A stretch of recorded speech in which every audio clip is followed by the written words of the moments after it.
entertainment without compromising your values? Oh, yes. Like for us, we watch movies with Pastor Munene. We also dance. Like me, I love dancing. Oh, this girl. I can dance.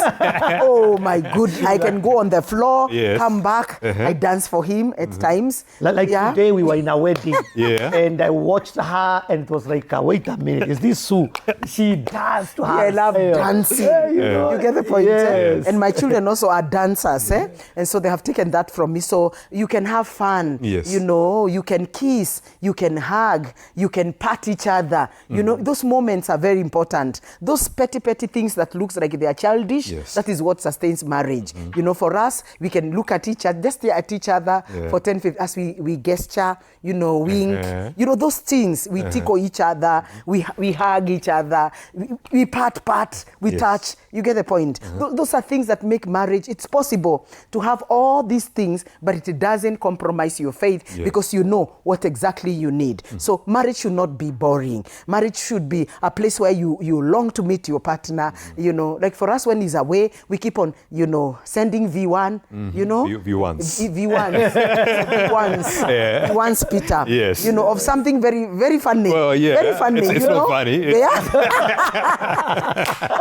As a way of reminding each other, we are still in this together. You get in that. Yes. Get fun. You get those romantic words, you know, remind him of a scenario, remind him of a tuatua that he did very well, and vice versa. You keep on, you know, raising each other's, you know, the adrenaline, the dopamine, you know, the reward hormone. And so those things can be done. Showering together, it doesn't cost us anything. Eating from the same plate, it doesn't cost us anything. You get the point? Drinking from the same cup, giving each other, kissing, giving each other maybe a sausage or something. You know, those small petty things, those are the things that make marriage. But people, they are so official. You get the point? You only meet in bed and it is... No. Communicate about that. You know, a husband and a wife must communicate if you want to. As in the morning.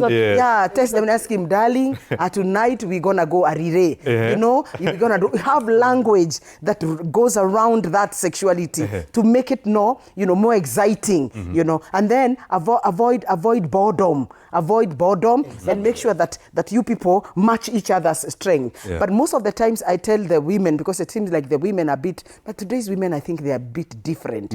It's good to match up with your man because, you know, a man is the one who is the main character. And so for me, I always match up with pastor's energy when it comes to tuatua. I don't want to be low. I want to match him up so that now he can feel that I'm taking care of him and he doesn't have to divert his attention to something else because Sue is here. And so it's all me that he needs and I'm available for him morning, lunch and evening. And so that kind of an attitude really helps you to cultivate a very powerful relationship such that there will be no infidelity, sex outside, he's not masturbating, you know, he's not having, you know, all these things that people do. Why?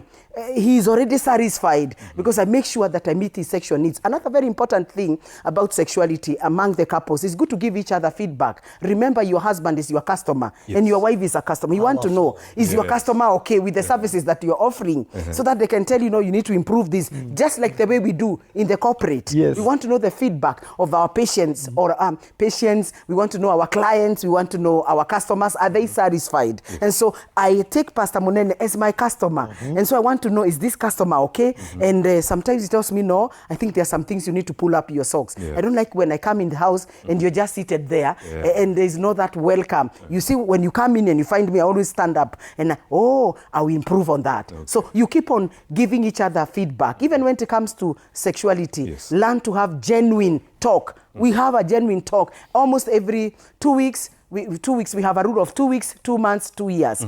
2 weeks you give each other a date. 2 months you go for a night out. 2 years you plan for a holiday. That rule is very powerful so that you keep on, vibing, and especially spicing our marriage, because now as we are when you are past the 20 years going to 30, if you don't do these things, marriage can become very boring. Another important thing is that emotional connection. Emotional connection. Just listen to your partner. Let them talk. Like my husband will always tell me, how was your day?